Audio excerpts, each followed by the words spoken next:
오늘 말씀은 요한계시록 15장에서 16장 말씀입니다. 제목은 깨어 자기 옷을 지키라. 요절 말씀 16장 15절. 보라, 내가 도둑같이 오리니 누구든지 깨어 자기 옷을 지켜 벌거벗고 다니지 아니하며 자기의 부끄러움을 보이지 아니하는 자는 복이 있도다. 기도하고 시작하겠습니다. 하나님 아버지, 오늘도 귀한 요한계시록 말씀을 우리에게 주셔서 감사합니다. 이 깊은 진리를 사람의 지혜로서는 깨달을 수가 없습니다. 성령의 감동하심으로써 우리 각 심령에 역사해 주시고 이 귀한 진리의 비밀을 깨달아 알 수 있도록 축복해 주시옵소서. 감사합니다.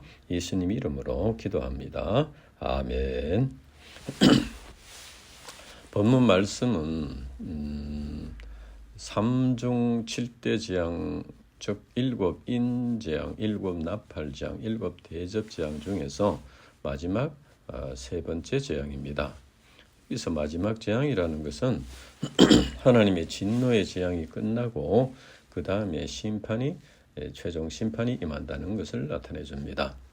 오늘 말씀은 말세에 내리는 하나님의 재앙이 주는 의미가 무엇인가 하는 것을 가르쳐 줍니다. 그러면 사도 요한이 하늘에서 무엇을 보았습니까? 15장 1절. 또 하늘에 크고 이상은 다른 이적을 보매 7 천사가 7 재앙을 가졌으니 곧 마지막 재앙이라 하나님의 진노가 이것으로 마치리로다. 여기서 이적, 사인은 구속 역사의 계시가 포함된 기적을 말합니다. 그리고 크고 이상은 다른 이적이라고 한 것은 그동안에 많은 이적들이 보였는데 그들보다도 더 강한 아주 치명적인 재앙이 나타날 것임을 말하는 것입니다. 그리고 마치리로다 하는 말은 영어에 보면 is filled up, 완성된다는 말입니다. 이는 곧 하나님의 재앙이 이미 조금씩 나타나고 있는데 점점 강도가 큰 것이 나타나서 하나님의 심판과 구원이 완성된다 하는 것입니다. 다만 사람들이 그동안 자연재해나 전쟁이나 질병 등이 있어 왔기 때문에 하나님의 진노의 재앙이 내려도 그것을 하나님께서 내리시는 것으로 인식하지 못한다는 것이 문제입니다. 마태복음 24장 21절에서 22절에 보면 이는 그때 큰 환란이 있겠음이라 창조로부터 지금까지 이런 환란이 없었고 후에도 없으리라. 그 날들을 감하지 아니하면 모든 육체가 구원을 얻지 못할 것이라. 그러나 택하신 자들을 위하여 그 날들을 감하시리라고 했습니다. 죄사함을 받고 구원받은 신자들에게는 하나님의 그 진노의 재앙이 구원의 완성과 하나님 나라의 소망을 갖게 하는 것입니다. 그리고 죄사함을 받지 못한 또 구원받지 못한 자들에게는 하나님의 진노의 재앙이 죄를 회개하고 구원받으라는 사랑의 표현입니다. 특히 마지막 재앙이라고 한 것은 이제 더 이상 회개하고 구원받을 기회가 없다는 것입니다. 그래서 하나님의 진노의 재앙이 내릴 때 그 재앙의 의미를 깨닫고 회개하고 구원받는 기회로 삼아야 한다 하는 것입니다. 우리는 여기서 전도의 의미가 무엇인가를 알 수 있습니다. 구원받은 신자들 편에서 보면 속히 재앙이 끝나고 구원이 완성되고 하나님 나라에 들어가면 좋겠다고 생각할 수 있습니다.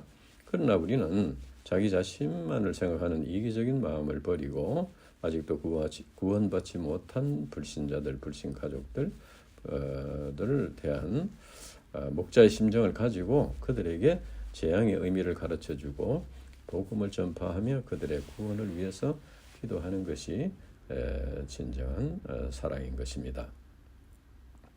그러면 우리 신자들이 재앙의 날에 인내하면서 감당할 수 있는 그 원동력이 무엇인가? 2절 말씀. 또 내가 보니 불이 섞인 유리바다 같은 것이 있고 짐승과 그 우상과 그의 이름의 수를 이기고 벗어난 자들이 유리바닷가에 서서 하나님의 검은고를 가지고 유리바다는 하나님의 초월성, 또 하나님의 영광과 위엄을 상징합니다. 그리고 불은 하나님의 심판의 공의로움을 나타냅니다. 그래서 불이 섞인 유리바다라고 한 것은 7 대접 재앙이 하나님의 위엄과 공의로움을 나타내는 것이라는 말입니다. 그리고 짐승과 그의 우상과 그의 이름에 숨는 곳 신자들과 교회를 대적하는 적그리스도의 세력을 말합니다. 이들은 초대교회로부터 지금까지 신자들을 박해하고 죽였으며 종말에 더욱더 극심하게 대적하고 박해할 것입니다. 그리고 이기고 벗어난 자들이란 적그리스도 적사단 마귀의 세력의 박해로 인해서 고난과 순교를 당하면서도 믿음을 잃지 않고 하나님을 경배한 신자들을 가리킵니다. 이들이 유리바닷가에서 하나님의 금은고를 가지고 선 것은 하나님의 보좌 앞에서 마지막 재앙에 앞서서 하나님의 심판의 의로우심을 찬양하기 위함입니다. 하나님께서 이를 요한에게 보여주신 것은 신자들에게 궁극적인 승리가 있다는 것을 가르쳐 주신 것입니다. 그래서 요한계시록이 기록될 당시의 성도들은 물론이고 그 후에 성경을 읽는 모든 신자들에게 사단 마귀의 공격을 받고 고통당하는 경우가 있지만 장차 하나님의 보좌 앞에 가서 하나님을 찬양할 것을 바라보면서 이겨나가야 한다 하는 것입니다. 그러면 그들이 어떤 노래를 불렀습니까? 3절에서 4절 하나님의 종 모세의 노래 어린 양의 노래를 불러 이르되 주 하나님 곧 전능하신 이시여 하시는 일이 크고 놀라우시도다. 만국의 왕이시여 주의 길이 의롭고 참되시도다. 주여 누가 주의 이름을 두려워하지 아니하며 영화롭게 하지 아니하오리이까. 오직 주만 거룩하시니이다. 주의 의로우신 일이 나타났음에 만국이 와서 주께 경배하리이다 하더라. 모세의 노래는 이스라엘 백성들이 출애굽할 때에 어린 양의 피를 문지방에 바름으로써 죽음의 사자가 넘어가서 장차 재앙에서 구원받고 홍해를 건넌 후에 하나님의 구원의 권능을 노래한 것입니다. 그리고 어린 양의 노래는 예수 그리스도의 십자가 고난과 죽으심과 부활을 통해서 주신 죄사함과 구원의 은혜를 노래하는 것입니다. 이스라엘 백성들의 출애굽 사건은 그리스도의 구원의 사역의 모형이라고 할 수 있습니다. 그래서 이스라엘 백성들이 바로의 군대를 홍해에 수장시키고 자신들을 구원해 주신 하나님을 찬미했듯이 모든 환난을 이기고 하나님의 보좌 앞에 서게 된 성도들이 사탄 마귀의 세력을 심판하시고 자신을 구원해 주신 하나님을 찬양한다는 것입니다. 그들은 전능하신 하나님, 만국의 왕이신 하나님, 의롭고 참되신 하나님, 거룩하신 하나님을 찬양합니다. 그리고 주의 의로우신 일이란 곧 하나님께서 내리시는 재앙을 말합니다. 하나님은 의롭고 참되신 분이기 때문에 하나님께서 내리시는 재앙과 심판도 의로운 것이라는 말입니다. 그래서 모든 피조물들이 의로우신 하나님께 찬양한다는 것입니다. 베드로후서 3장 12절에 13절 하나님의 날이 임하기를 바라보고 간절히 사모하라. 그날에 하늘이 불에 타서 풀어지고 물질이 뜨거운 불에 녹아지려니와 우리는 그의 약속대로 의가 있는 곳인 새 하늘과 새 땅을 바라보도다. 히브리서 10장 23절에서 25절 또 약속하신 이는 미쁘시니 우리가 믿는 도리의 소망을 움직이지 말며 굳게 잡고 서로 돌아보아 사랑과 선행을 격려하며 모이기를 피하는 어떤 사람들의 습관과 같이 하지 말고 오직 원하여 그날이 가까움을 볼수록 더욱 그리하자. 이 세상은 사탄 마귀가 지배하고 있습니다.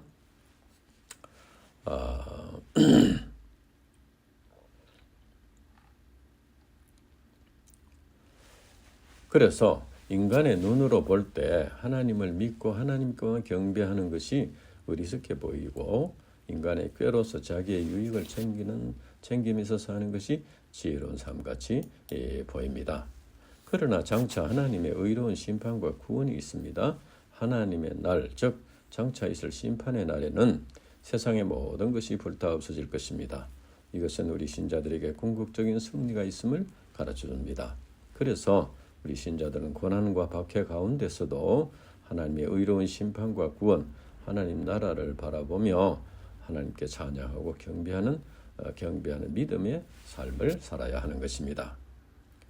그 후에 세례요한은 그 후에 사도 요한은 또 하늘의 정거 장막에서 무엇을 보았습니까? 15장 5절에서 16장 1절까지 말씀입니다. 또 이 일 후에 내가 보니 하늘의 정거 장막의 성전이 열리며 일곱 재앙을 가진 일곱 천사가 성전으로부터 나와 맑고 빛난 세마포 옷을 입고 가슴에 금띠를 띠고 네 생물 중에 하나가 영원토록 살아계신 하나님의 진노를 담은 금 대접 일곱을 그 일곱 천사에게 주니 하나님의 영광과 능력으로 말미암아 성전의 연기가 가득 차며 일곱 천사의 일곱 재앙이 마치기까지는 성전에 능히 들어갈 자가 없더라. 또 내가 들으니 성전에서 큰 음성이 나서 일곱 천사에게 말하되 너희는 가서 하나님의 진노의 일곱 대접을 땅에 쏟으라 하더라. 여기서 정거 장막이란 10계명을 넣어둔 언약궤가 있는 성막을 말합니다. 이것은 이스라엘 백성들이 광야에서 하나님께 제사하는 성막을 세운 것에서 유래된 말입니다. 그래서 하늘의 정거 장막 성전이란 하나님이 계시는 좌소를 가리킵니다. 그리고 하늘의 정거 장막의 성전이 열렸다는 것은 하나님의 언약의 말씀이 이제 드러났다는 것을 의미합니다. 즉 하나님의 재앙과 심판 그리고 구원의 완성과 하나님 나라의 소망이 하나님의 언약의 말씀대로 이루어진다는 것을 나타내 줍니다. 하나님의 보좌 앞에서 하나님을 섬기는 네 짐승 중 하나가 일곱 천사에게 큰 대접을 주었고 성전에서 큰 음성이 나서 일곱 대접을 땅에 쏟으라고 명했습니다. 이것은 일곱 천사들이 하나님으로부터 사명을 받았음을 의미하는 것으로서 재앙과 심판이 하나님의 뜻과 계획에 따라서 내려진다는 것이라는 말입니다. 그리고 일곱 재앙이 끝나기까지는 아무도 성전에 들어갈 수 없다는 것은 아무도 하나님의 공의로운 심판을 막을 수가 없다는 의미입니다. 그러면 하나님의 심판의 대상은 누구입니까? 2절에서 4절. 첫째 천사가 가서 그 대접을 땅에 쏟음에 짐승의 표를 받은 사람들이 그 우상에게 경배하는 자들에게 악하고 독한 종기가 나더라. 둘째 천사가 그 대접을 땅에 쏟음에 바다가 곧 죽은 자의 피가 치더니 바다 가운데 모든 생물이 죽더라. 셋째 천사가 그 대접을 강과 물 근원에 쏟음에 피가 되더라. 땅과 바다와 강과 물 근원이란 곧 우리 인간이 살아가는 장소입니다. 그리고 사단 마귀 악령들이 활동하는 공간이기도 합니다. 첫째 천사가 대접을 땅에 쏟으니 짐승의 표를 받은 사람들과 우상에게 경배하는 자들에게 악하고 독한 종기가 났다고 했습니다. 악하고 독한 종기는 사람으로 하여금 죽음에 이르게 합니다. 그리고 둘째 천사가 대접을 바다에 쏟으니 바다가 죽은 자의 피같이 되어 모든 생물이 죽습니다. 그리고 셋째 천사가 대접을 쏟으니 강과 물의 근원이 피가 됩니다. 이런 재앙들은 이스라엘이 출애굽 당시 내린 10가지 재앙을 연상하게 합니다. 바다의 생물은 인간의 음식물이 되고 강과 물 근원은 인간의 생명 유지에 필수적인 요소입니다. 그래서 물이 피가 되어 생물이 죽는다는 것은 사람이 생존하기 힘들게 된다는 것을 의미합니다. 이것은 참으로 무서운 재앙이 아닐 수 없습니다. 그 당시 로마의 지배를 받고 있는 식민지 백성들은 길드라는 상인 조직에 가입해야만 경제 활동을 할 수 있었습니다. 그런데 황제 숭배에 참여하는 자들에게만 짐승의 표를 주었고 그들만이 상인조합에 가입할 수 있었습니다. 짐승의 표는 황제의 이름을 나타내는 숫자인 666을 이마에나 손목 받은 것을 가리킵니다. 그 당시 기독교인들은 황제 숭배를 우상 숭배를 하여 거부함으로써 짐승의 표를 받지 못했습니다. 그래서 상인조합 길드에 가입할 수가 없었고 이로 인해서 막대한 경제적인 불이익을 당했습니다. 그래서 기독교 신자들 중에서 경제적인 이유로 인해서 배교하는 자들이 있었습니다. 하나님을 믿지 않고 우상 숭배에 빠진 자들과 믿다가 배교하는 자들은 하나님의 진노의 재앙을 받습니다. 오늘날 사람들에게 재물이나 권력이나 명예나 가족이나 쾌락 등이 하나님의 자리를 차지하고 있습니다. 이것이 우상 숭배입니다. 이처럼 우상을 숭배하는 자들은 하나님의 무서운 진노의 재앙을 받고 결국에는 회개하지 않으면 지옥 형벌을 받게 되는 것입니다. 그러면 심판하시는 하나님은 어떤 분입니까? 5절에서 7절. 내가 들으니 물을 차지한 천사가 이르되 전에도 계셨고 지금도 계신 거룩하시니요 이렇게 심판하시니 의로우시도다. 그들이 성도들과 신자들의 피를 흘렸으므로 그들에게 피를 마시게 하신 것이 합당하니이다 하더라. 또 내가 들으니 제단이 말하기를 그러하다. 주 하나님 곧 전능하신 이시여 심판하시는 것이 참되시고 의로우시도다 하더라. 계시록 1장 4절에서 8절 그리고 4장 8절에는 전에도 계셨고 지금도 계시고 장차 오실이라고 했습니다. 그런데 여기 본문에서는 전에도 계셨고 지금도 계신 거룩하신 이시여 라고 해서 장차 오실이라는 말이 빠져 있습니다. 이것은 그리스도의 재림이 임박했다는 것을 나타내 줍니다. 즉 그리스도께서 이제 곧 오실 것이기 때문에 장차 오실이라는 말을 할 필요가 없다는 것입니다. 하나님의 진노의 재앙으로 인해서 악한 종기가 나서 사람들이 죽고 물이 피로 변하여 생물이 살 수 없고 사람이 살 수 없는 상황이 됩니다. 그런데도 주 하나님 전능하시니여 이렇게 심판하시니 의로우시도다라고 한 것은 그들이 성도들과 선지자들의 피를 흘렸으므로 그들에게 피를 마시게 하는 심판이 마땅하다 하는 의미입니다. 그때 사도 요한은 제단이 말하는 것을 들었다고 했습니다. 이 제단은 6절에서 성도들과 신자들의 피를 흘렸으므로 라는 말씀이 있는 것으로 봐서 순교당한 영혼들이 있는 그 제단을 말합니다. 순교당한 영혼들이 제단 아래에서 하나님께 심판하여 우리 피를 갚아주지 아니하시기를 어느 때까지 하시려나이까 하고 신원합니다. 그래서 하나님께서는 그들의 신원을 들으시고 때가 되면 성도들과 신자들의 피를 흘린 자들에게 피를 마시게 함으로써 원수를 갚아 주십니다. 6장 9절에서 10절 말씀에 나타나 있습니다. 그래서 하나님의 심판은 합당한 것이고 하나님이 참되시고 의로우시다는 것입니다. 그래서 신자들은 사단 마귀의 역사로 인해서 억울하게 고난당하고 심지어 순교를 당하는 이 있더라도 자기 스스로 원수를 갚으려고 하지 말고 의로우신 하나님께 맡겨야 하는 것입니다. 우리 인간이 스스로 원수를 갚으려고 하는 것은 그 자체가 죄를 범하는 것입니다. 하나님께서는 아브라함에게 너를 축복하는 자에게는 내가 복을 내리고 너를 저주하는 자에게는 내가 저주하리니 창세기 12장 3절에 이렇게 약속하셨습니다. 이것은 하나님께서 친히 원수를 갚아주신다는 것입니다. 그래서 우리 신자들은 하나님께서 원한을 풀어주신다는 약속을 믿고 인내로서 감당해야 하는 것입니다. 그리고 여기서 생각할 것은 우리 신자들이 말세에 적 그리스도와 그 주종자들인 사단 마귀의 종들로 인하여 박해를 받고 고난을 당하고 피를 흘리고 죽임을 당할 수도 있다는 것입니다. 즉 우리 신자들이 믿음의 삶을 산다고 해서 아무 어려움이 없이 만사형통한 것이 아니라는 것입니다.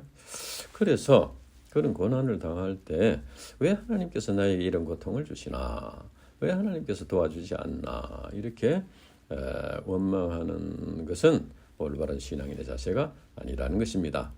그래서 우리 신자들은 박해와 고난과 순교까지도 각오하고 믿음을 지켜야 합니다. 그렇게 할 때 주님께서 함께 하시고 원수를 갚아주시고 축복해 주시는 것입니다. 그러면 하나님의 진노의 재앙을 받은 사람들의 반응이 어떠합니까? 8절에서 10절.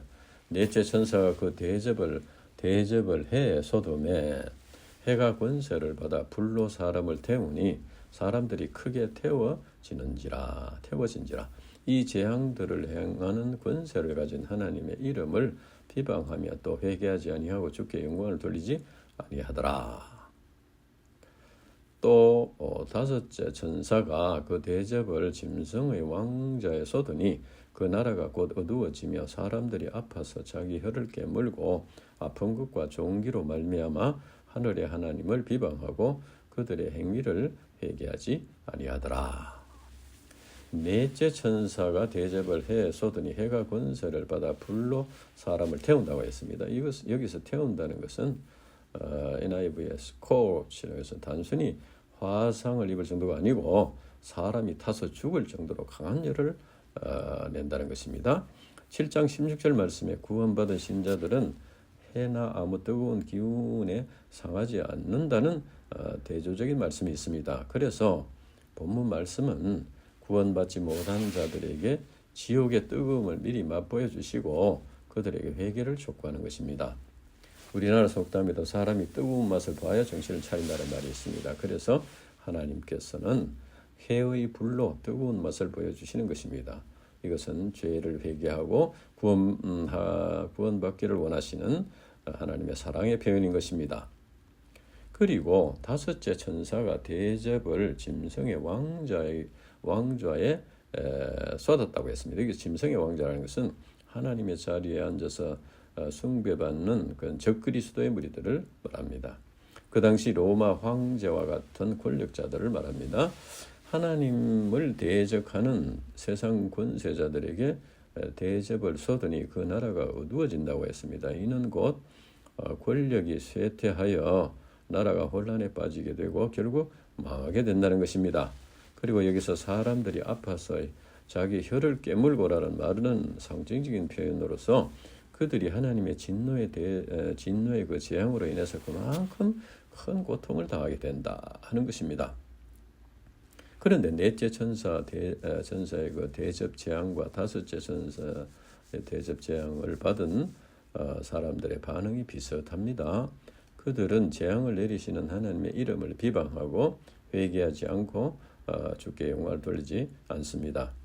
여기서 비방한다는 것은 영어에 보면 blasphem이라고 해서 신성을 모독한다는 말입니다. 그들은 하나님의 진노의 재앙을 받고도 죄를 회개하지 않고 하나님을 모독하고 대적했습니다. 그러면 이들이 극심한 재앙을 당하면서도 회개하지 않고 하나님의 명을 비방한다는 것은 무엇을 의미합니까? 첫째는 하나님께서 재앙을 통해서 그들이 회개하기를 원하신다는 겁니다. 즉 하나님께서 재앙을 내리시는 것은 단순히 고통을 주려는 것이 아니라 그들로 하여금 회개하도록 이렇게 해서 구원하기를 원하신다는 것입니다. 둘째는 그들이 재앙을 받고 하나님을 비방하는 것은 재앙이 곧 하나님과 연관이 있음을 안다는 것입니다. 그들이 극심할 재앙을 당하면서도 회개하지 않고 하나님의 이름을 비방한다 하는 이것은 이제 하나님 편에서는 그들이 회개하기를 원하신다 하는 것이고 재앙을 통해서 둘째 그들이 재앙을 받고 이렇게 하나님을 비방한다 하는 이것은 이 재앙이 하나님과 연관이 있다는 걸 안다는 것입니다. 그 재앙을 나타내시면 하나님이시라는 것을 안다는 것입니다. 이는 곧 그들이 재앙을 내리시는 분이 하나님을 알면서도 회개하지 않고 하나님께 영광을 돌리지 않고 오히려 하나님을 모독하고 비난한다는 것입니다. 그들이 이렇게 하는 것은 하나님을 비난함으로써 자기의 죄가 자기의 죄를 이렇게 합리화하려고 한 것입니다. 그러나 그울을 깨뜨린다고 해서 자기의 더러운 모습이 없어지는 것이 아닌 것과 같이 하나님을 비방한다고 해서 그들의 죄가 없어지지 않는 것입니다.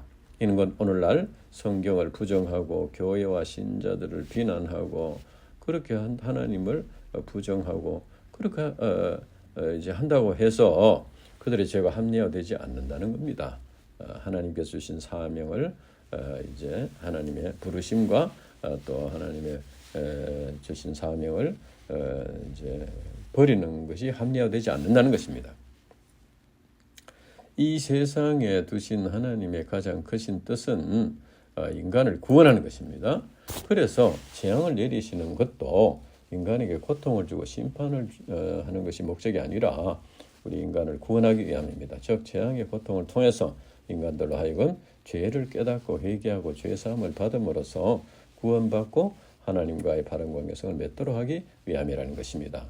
그러나 애굽의 바로 왕은 재앙을 당할수록 마음이 완악하게 돼서 결국 망하고 말았습니다. 이처럼 사탄 마귀에게 사로잡힌 자들은 회개의 기회가 주어져도 마음이 완악하게 돼서 회개하지 않는다는 겁니다. 이를 볼 때 회개하지 않는 것이 불행의 원인이다. 다른 한편으로 우리 인간이 회개할 수 있는 것이 축복이라는 것입니다.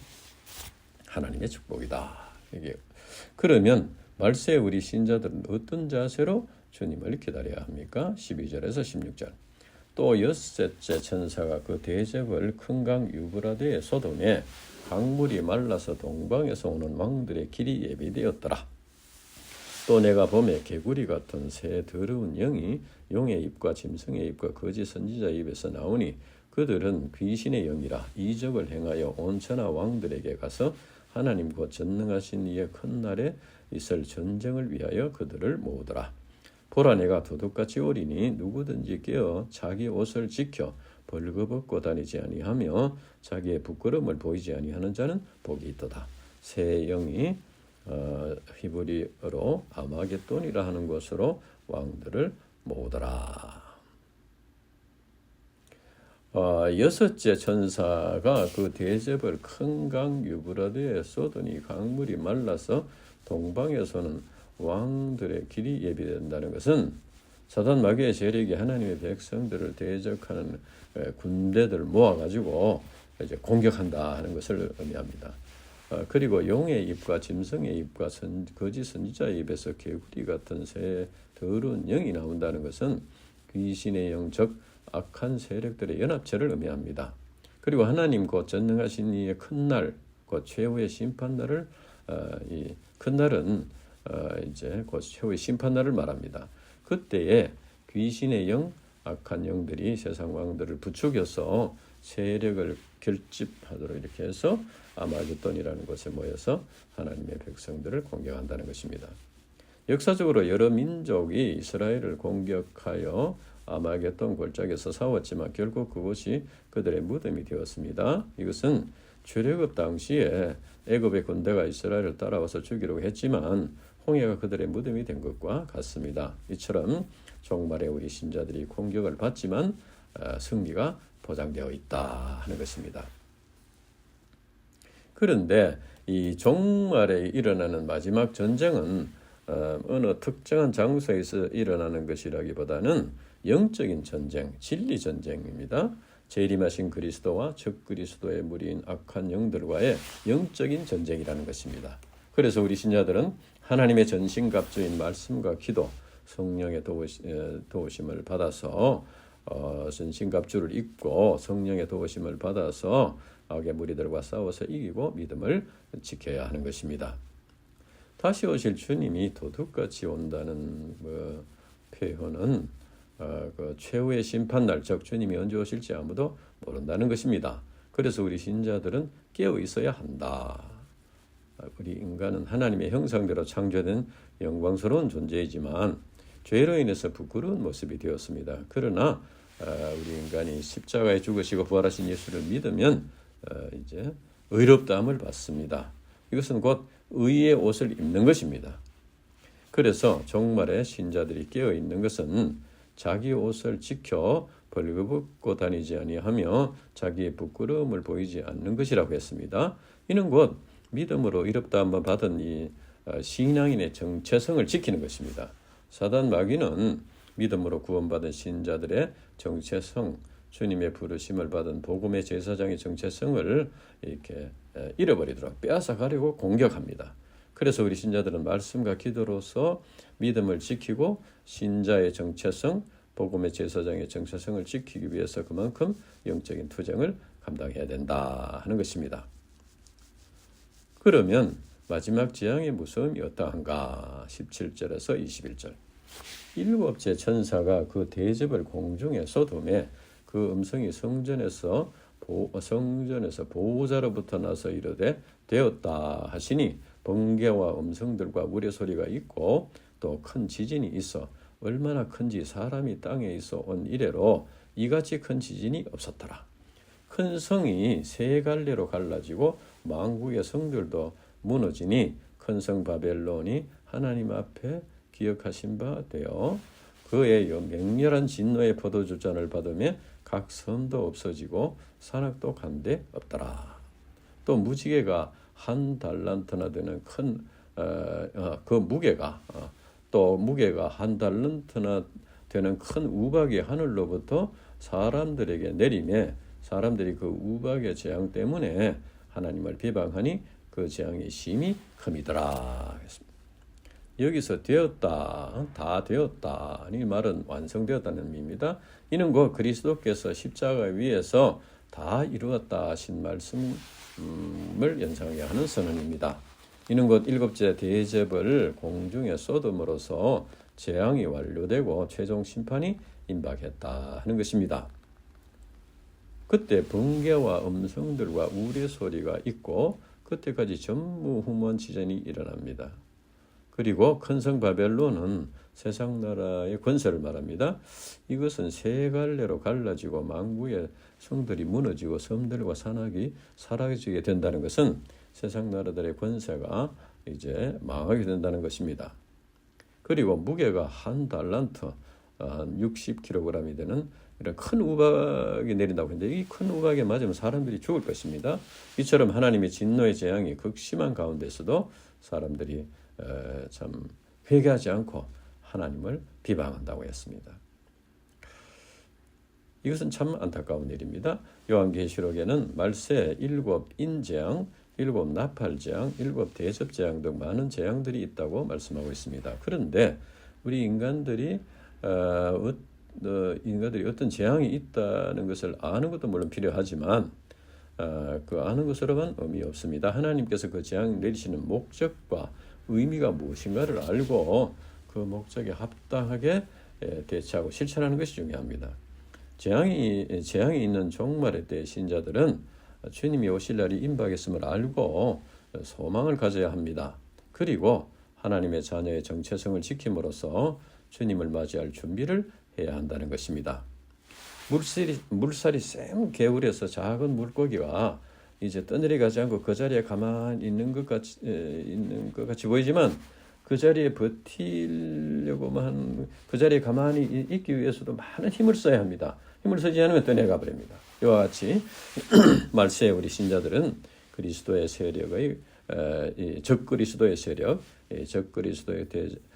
그리스도를 대적하는 적그리스도의 세력의 공격을 받더라도 최후 승리가 보장되어 있음을 믿고 말씀과 기도로서 이겨나가야 하는 것입니다. 그리고 우리 신자들은 주님의 부르심을 굳게 붙잡고 복음의 제사장으로서의 정체성을 지켜야 합니다. 그래서 하나님의 진노의 재앙으로 인해서 고통당하면서도 재앙의 의미를 알지 못하고 회개하지 않고 오히려 하나님을 비방하고 이런 사람들에게 회개의 복음, 십자가 복음 진리를 전파하고 구원받도록 돕는 사명을 감당하는 이것이 우리 신자의 정체성을 지키는 것입니다. 기도하고 마치겠습니다. 하나님 아버지 감사합니다. 오늘도 귀한 말씀을 주셔서 감사합니다. 무엇보다도 참 우리가 이제 이 말세 많은 이제 주님의 이제 재앙들이 있고 심판이 임박한 이 참 때에 우리가 깨어 자기 옷을 지키라. 다시 말하면은 이제 예수님의 십자가 복음 진리를 믿으면서 구원받은 그 신자의 정체성, 또 주님의 부르심을 받은 복음의 제사장으로서의 정체성을 지키고 믿음을 지키는 하는 박해와 고난이 있는 이 말세 우리가 그것을 지키는 참 삶을 살 수 있도록 도와주시고 이렇게 함으로써 다시 오실 주님을 맞이할 준비를 할 수 있도록 인도해 주시옵소서. 감사합니다. 말씀을 주셔서 감사합니다. 예수님 이름으로 기도합니다. 아멘.